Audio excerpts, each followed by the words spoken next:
You know, there aren't too many problems you can't solve around a campfire, especially here in Crawford County. Welcome to a special edition of Crawford County Outdoors. I'm Dwayne Kohler, and Landon and Gavin Beck are back there getting the fire ready for some campfire cooking today with Chef Lisa. But our first stop is going to be to the Meadville KOA Campground. Since it's summertime, you may want to be thinking about camping, and there's lots of great things going on out there we just learned about. So we'll be back here for cooking in a bit, but first let's go out to the KOA Campground in Meadville.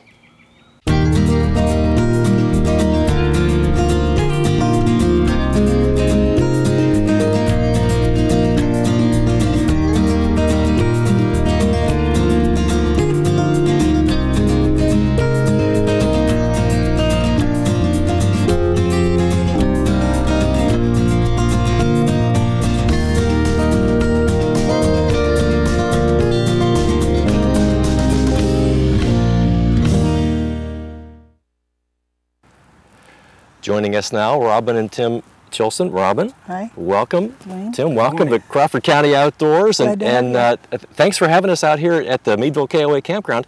Let me first ask you, what's KOA? What does that mean? KOA stands for Kampgrounds of America, and it is the largest camping franchised organization in the world. So there's been a campground here before it became KOA. So talk about what was before and what not. What involved that change? Brookdale Family Campground was established in 1978, and we were a campground and bought the park in 1999. And about 5 years ago, KOA asked us if we were interested in becoming a franchise, and we decided that might be a great marketing move for our park.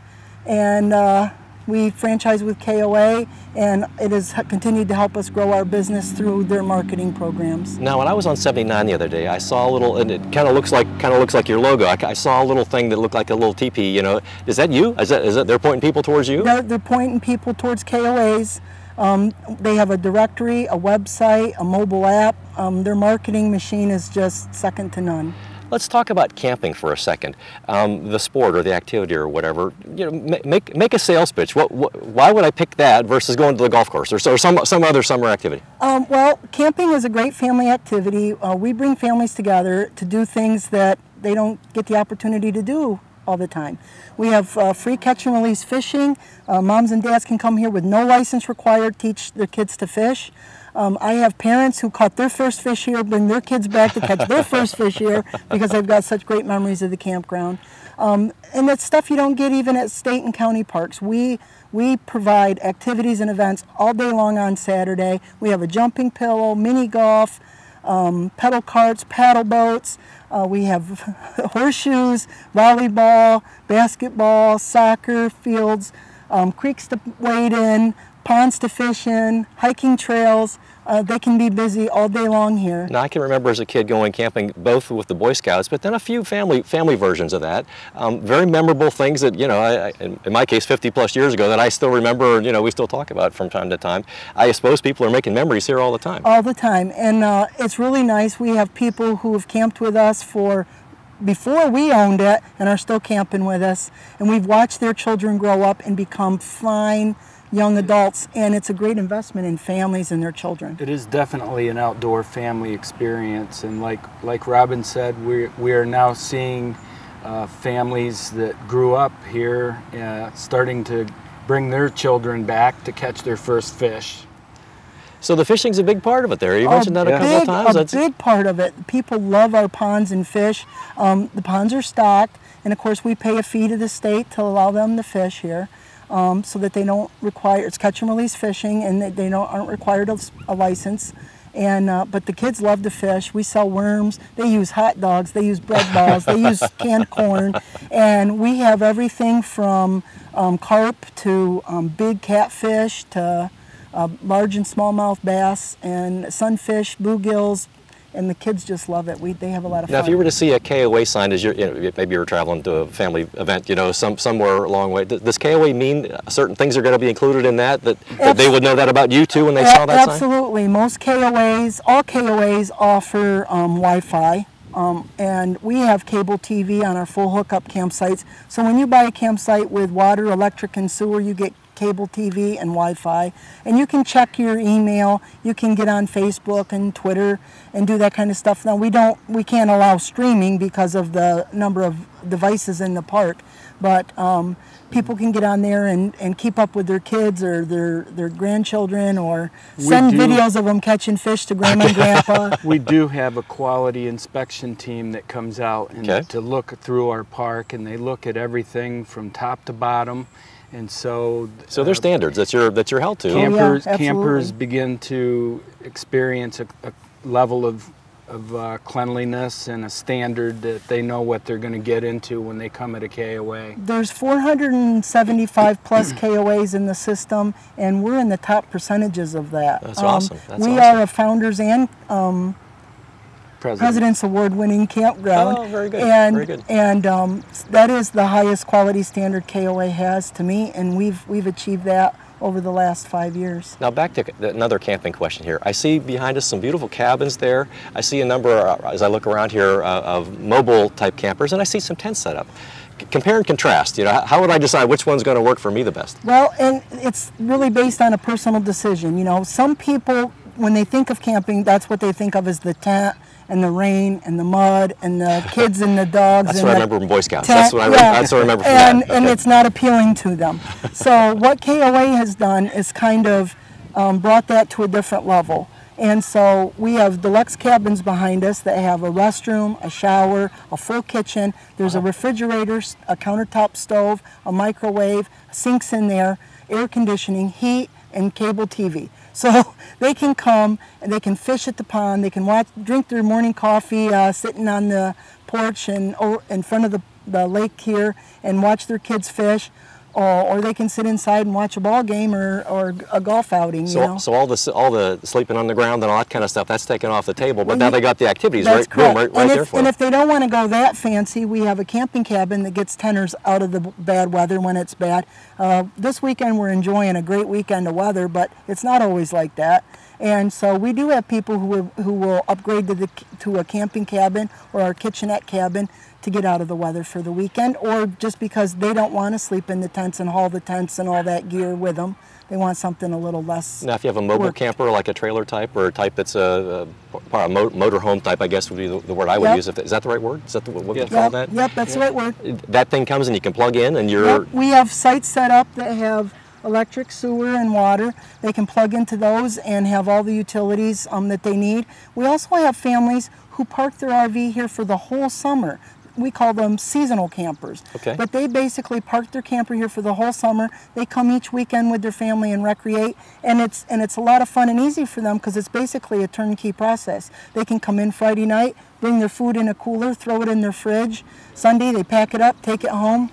It's all no fuss, no mess. There's a preferred rate for something like that, where you're going to have a customer now for a longer stretch of time. Yep. Oh yeah, we greatly discount the seasonal rate versus the weekend rate. Go ahead, Tim. And then we have campers that come just for the weekend. Our weekends are themed and they're each different, so we've got a little different activity going on each weekend. And so the campers come from a 150 mile radius to camp with us because of the things that we offer, or they can come spend a week vacation and catch 2 weekends. So maybe you have a live in a big town and don't get out, don't get to see anything green very much and whatever. I mean, is that the kind of thing you hear? We actually had a family come camp with us a few years ago that lived in Pittsburgh, I think it was, whose children had never seen fireflies. Okay. And they came here and they spent their evenings catching fireflies. The kids were just enthralled with catching fireflies. So, Mr. Tim here has taken some youngins on snipe hunts. I'm sure you remember that from the Boy Scout days. And so we have some fun with the kids, picking on them and having fun with them. And our goal in life is to be the crazy people at the campground that messed with the kids, when they came in. We joke and fool and kid with them and have a good time with them. Now, I've been watching some of your activities here. Tim, you're quite the engineer here. Let me ask you about the whole train setup here that goes for the kids. Well, I had a brainstorm and thought, we'd offer something that the smaller kids could do, and believe it or not, I found that on eBay and won the bid and had a hook onto my trailer and go off over into Ohio to pick it up, and it's a fun thing. You know, it's just a little. So each kid's got his own little steering wheel, and he's going to run the show there. And yeah. Now your machine that pulls along each of the kids has a, it sounds like a train. I mean, it's got a little soundtrack. There's a little sound box on there, and it chugs along, and the kids, and it's fairly loud. They can hear it from all over in the park, and they'll come. And it brings more kids down. I was say whenever that sound goes, that draws. Yeah, okay, yeah. Draws them in. Okay. Yeah. Well, Robin, you have things for the kids also. It may be of a more snack nature, you know. I enjoyed watching that. So today's crafts, we made marshmallow men for this weekend is Death by Chocolate. Okay. And so we try to theme it, so our craft is themed with chocolate. We're playing candy bar bingo, so instead of paying for bingo with money, they all bring a candy bar. And then each game, we split the candy bars up into the number of games that we play with a jackpot, of course. And we have a couple specials that we give away, marshmallow kits. They get graham crackers, chocolate bars, and marshmallows for their special when we run a special. And we don't make any money on the bingo. We give it all back to the campers plus some. We give away door prizes and specials. But it's just for fun. It's just for entertainment. And it gets the kids something to do. And then later tonight we're having ice cream social that everybody comes down, and we have free ice cream sundaes. They make their own sundaes. And then later, just about dark, at dusk, we meet at the basketball court, and we actually do an after dark flashlight candy hunt. And we buy the little tiny snack-sized candy bars, and we spread them out in that whole soccer field. And we turn the kids loose by age group. We let the youngest kids go first, of course, and then the teens bat cleanup. Last night we had one of our senior citizens ask if we couldn't let them go out with the grabbers and pick them up. Senior citizen candy grab. Citizen, I just thought it'd be interesting to see what the 6- and 7-year-olds' faces if we let the seniors go with their grabbers first. But we just have fun, and the kids, when you're out there and you see the kids running around in the dark with their bags and flashlight, it looks like giant fireflies running around the field. It's just a lot of fun, and the kids have fun doing it. And, you know, that's really what it's all about, is just having fun with the kids. Now, you mentioned marshmallows, chocolate bars, and graham crackers. Now, that says to me s'mores, it too. It does say s'mores, Now, talk about s'mores for a second. I know a few weeks ago you had s'more day. Yeah, we did. We had s'more day, and we actually had a cookout at the main pavilion. We have a community fire ring. And I took all the materials up there, and we made gourmet s'mores. So people could try different candy bars and combinations with their marshmallows to see what ones they liked. Give them a different idea. Did you keep score? Is there like a favorite? Well, people really liked. We did one with a peppermint patty. Really? Okay. And they really liked that. That seemed to be pretty popular. And of course, Reese cup s'mores are very, very popular. Okay. I'll have to pass that along to Chef Lisa. I think it was kind of a toss-up. The girls kind of liked the peppermint patties, and the boys, of course, the peanut butter. They're just big peanut butter fans. There was something about that camping and, you know, those special camp foods that you have along or whatever. Yep. Okay.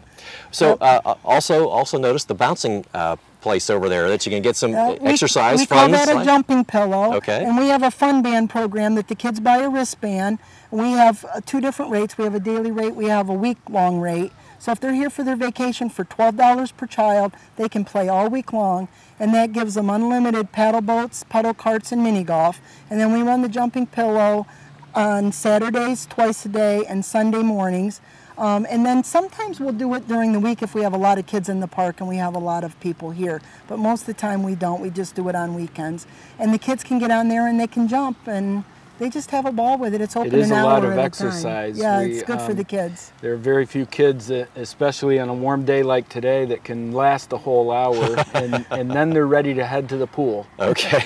And cool off, because it's hot. And the other thing is that's one of the things that's really nice about camping. When you were asking about why you choose camping over other activities, because it gets your children outdoors. Sure. And it gets them away from the TV, it gets them away from the video games, and it allows them to explore nature. They see fireflies, they see dragonflies, they catch fish, they might see a deer, they might see a bear, they might see a raccoon, they learn about things they don't know about, or different birds that they're not aware of. We had a great blue herring in the park the other day. Interesting. He comes and visits us and eats our fish. Okay. He likes our fish. They're probably the best fishermen around. I They imagine are, those herons, and unfortunately, They're he very doesn't. He patient. doesn't adhere to the catch and release thing. He doesn't release? No, No? he releases it right into his tummy. I know we've had trips on French Creek on our outdoor show and on Canada Lake, and inevitably you see a heron around. It's like, oh, there's the best fisherman. And that's something else people do. People come here and bring their kayaks, and they kayak French Creek or go over to Woodcock and kayak. And do stuff, or come here and go to Erie Wildlife Refuge to view eagles and wildlife up there. Arts and crafts happen sometimes too? Oh yeah, we have arts and crafts. We have a ceramics lady that comes in and teaches ceramics. And then we have we call it Artsy Doodle Weekend that's coming up that we're going to do arts all day long. So it's for the crafty people that would like to. I noticed some kids working on crafts when I was here the last time. The kids were working away on the crafts, and they seemed to really be enjoying that. All ages, and and maybe that's the same art quality that you make when you're 5 or 6 or whatever. Maybe it gets better when you're a little bit older or whatever. Sure does. But they were having fun no matter what. Yep, we try to make fun things on Mom and Dad's weekends. We try to do a craft as a gift to Mom and a gift to Dad, so the kids have something to give their parents on Father's Day or Mother's Day. And that's always a big hit. You know, and even grandparents, they love getting stuff from the grandkids that were handmade. It's just a keepsake, you know. Grandmas and grandpas love that. Well, so let me ask you one more time to make the sales pitch, but why should I take my family camping? Well, because we can come do all these fun events and activities, whether it's our cardboard and duct tape boat regatta where you make a boat and try to get one of an adult and a child across the lake. Across the pond. How do you get across? Cardboard doesn't float very well, does it? Yes, it will if you engineer it right. The first year we did that, I didn't think this was going to be a successful event, and I thought we would have a lot of wet cardboard. Retrieving people out of the lake kind of thing? But believe it or not, there are some that can go across this whole pond behind us and get out the other side. Still intact? Intact. Dry. Wow. Okay, well, that's impressive. That's impressive with a cardboard boat. And a cardboard boat. Duct tape. With a little duct tape to seal up the edges. But yeah, they really engineer it well. We do water barrel battles with the local East Mead Volunteer Fire Company, which is always a huge hit. The campers can come here and actually see what it's like to be a fireman for the day. They get to hold the hose and battle on the barrel on the wire behind us. Now that's whoever can keep the barrel on the other guy's side wins. Is that how that goes? The barrel in the middle, and both streams go up and hit that barrel, and then whoever hits that barrel the best pushes it to the other guy's side. So I'm guessing you might get a little wet with that one. You get wet with that one. That's probably a fun thing, right? Yeah, put the kids in a fire coat and a helmet with a shield, and the firemen supervise it, of course, but the kids and the firemen will stand out here and play with them for an hour or two. And now, I'd be surprised if that isn't something that kid's going to remember for quite a long time, if not forever. Well, the other thing is this is also about community, and one of the things Tim and I work very hard to do is support our local community. Our local volunteer fire company is, of course, very important to us for obvious reasons, right? But we are the local, right behind us here is the local, we are the local dry hydrant for East Mead. So if there's a local fire and they need water, they come to us to get it. So this is a perfect place for them to practice their firefighting skills, A, and B, of course, just like any entertainer that we would pay that comes to our park, we make a nice donation to the fire company to help support them. So it's good all the way around? It's good all the way around. It supports our community, the campers love it and have fun. The kids learn what it's like being a fireman, which isn't that important for us to teach our kids what a valuable resource and thing firemen are for our families and our communities, and it supports the fire company. Okay, so I know where you are. I go past here all the time, but let's say someone doesn't know the area very well, and how would they get a hold of you? Where do they find you? Okay, we're online at meadvillekoa.com. You can call us at 814-789-3251, or you can come visit us at 25164 State Highway 27, Meadville, PA. Okay, so this is Meadville. Okay, so we're a little ways out of town here. You don't feel like you don't feel like it's a Meadville. We're I guess pretty near the boundary of Guys Mills and Titusville and all that. We're on the outer edge, but we do still have a Meadville address, but we're really about 10 miles off the exit. But we get a lot of people. We're really a destination park, and we get people who come here, spend the weekend, have a great time, and we get people who are just passing through too. You know, we get one-nighters sometimes too, but. Well, Robin, it was great to get a chance to look around, get to meet you. Tim, same Thanks here. for stopping to see us. Thanks for having us out. We have our guest chef. She's going to make us something special here of a camping nature. So we're really looking forward to that. Cool. I'll be interested in. I might pick up that recipe and share it with my campers. They're always looking for good food. Well, stay tuned for that.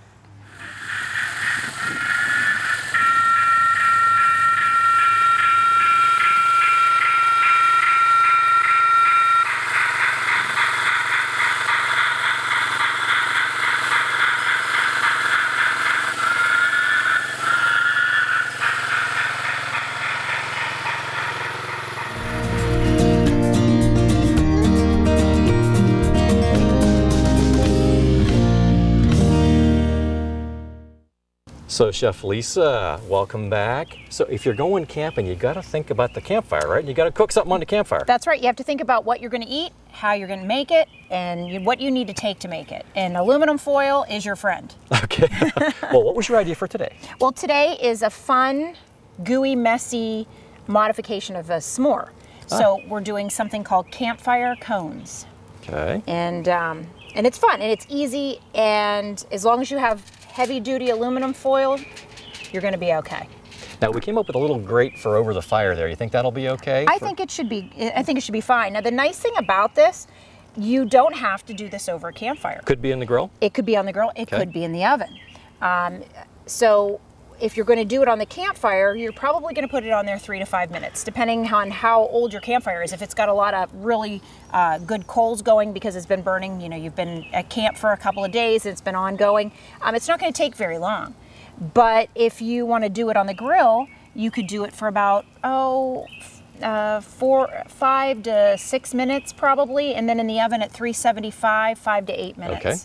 So it's pretty easy. So Landon and Gavin have been working on that fire, so that's a nice campfire. It is a nice campfire. They worked really hard at that for us today. So what you really need are some waffle cones. Okay. Simple. And then you can pretty much pick whatever you want to go inside of them. I have some raspberries, I have strawberries, bananas, obviously your marshmallows and your chocolate, and we even have some Reese's peanut butter cups. But you could do Rolos, you could do butterscotch chips, you know. The sky's the limit. Pick your favorite. Pick whatever you like. And all you really have to do is just start putting in what you like. So we'll do some chocolate chips. We'll push some marshmallows in there. I'll throw Reese's peanut butter cup. Let's do a little bit more here. And you just kind of smush it in there. Nice. Let's do a couple strawberries. Is there a can opener I could use, by the way? No. I think we left the left-handed can opener inside. Okay, next time. Okay. Yeah, we didn't bring that out to camp today because, you know, we don't need it. Well, that's, okay, good point. Let's do a couple raspberries, some more chocolate. You want to get as much in there as you possibly can. The more the better, right? Smush that in there. And then what you want to do is just make sure you get a good size sheet of aluminum foil. You kind of have to hold it there because you don't want your goods to fall out. You don't want to spill, no. Right, and just start wrapping. And I try to get that top closed so nothing falls out. So as you're rolling there, you're getting several layers of foil around that cone. Okay. Sure. Okay. And then you need to put it on the fire. So they're just going to go on the grate? Yep. All right. Grate needs to be leveled out just a little bit. Looks like our log tipped it over a little bit. Yeah. Oh, I think it might have. Well, okay.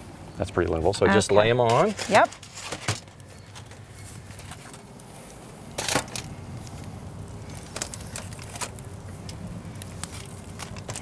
That's pretty hot fire, Landon, Gavin. They did a great job. Good job with that. Thank you.